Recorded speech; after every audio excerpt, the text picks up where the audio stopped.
আসসালামু আলাইকুম। লাস্ট একটা এক্সপেরিয়েন্স আজকে আপনাদের সাথে শেয়ার করব।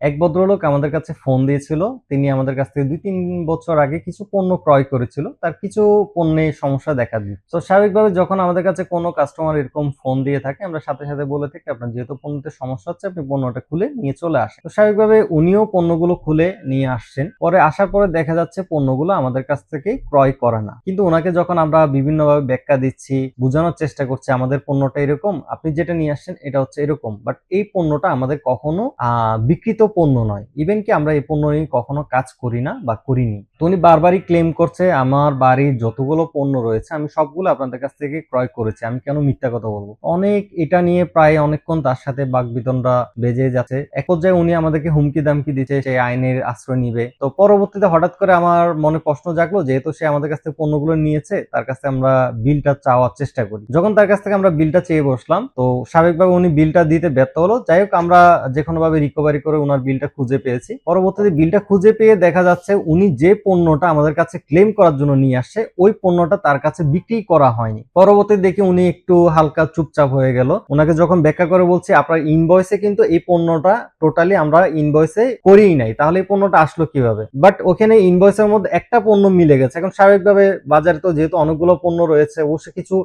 আইটেম মিলবে, এটাই স্বাভাবিক। পরবর্তী সে বলছে, "ঠিক আছে, যেটা মিলে যাচ্ছে সেটা আপনি আমাকে চেঞ্জ করে দেন, যেটা মিলে নাই সেটা না হয় আমি চলে যাচ্ছি।" বাট উনার এক্সপ্রেশনটা যা ছিল বুঝতে পারলাম, উনি কিন্তু জিনিসটা নিজেও বুঝতে পেরেছে আসলে পণ্যটা আমাদের কাছ থেকে ক্রয় করে না। যেহেতু অনেক কিছু সে আমাদের সাথে বাকবিতণ্ডা করেছে বা অনেক কিছু বাড়াবাড়ি করলো, এজন্য সে নিজে ছোট না হওয়ার জন্য, যতটুকু বুঝতে পারলাম, সে কি করলো, যে একটা প্রোডাক্টের সমস্যা, সে তো যেহেতু এটা আপনাদের ইনভয়েসে করা আছে, আপনি এই পণ্যটা চেঞ্জ করে দেন, এটা আপনাদের ইনভয়েসে নেই, সেটা চেঞ্জ করার দরকার নাই। এটাতেই প্রমাণিত হচ্ছে যে আসলে সে তার দিকটাকেই বড় করে দেখার জন্য সে কিন্তু আমাদের কাছ থেকে পণ্যটা রিপ্লেস চায়নি। তো এরকম অনেক ক্ষেত্রে হয়ে থাকে। দয়া করে আপনারা যখন পণ্যটা ক্লেম করবেন, অবশ্যই এনশিওর হয়ে নেবেন পণ্যটা কি আসলেই আমাদের কাছ থেকে ক্রয় করেছেন কিনা। অবশ্যই ক্রয়ের রসিদটা সাথে নিয়ে এসে আমাদের কাছ থেকে ক্লেমগুলো করার চেষ্টা করবেন।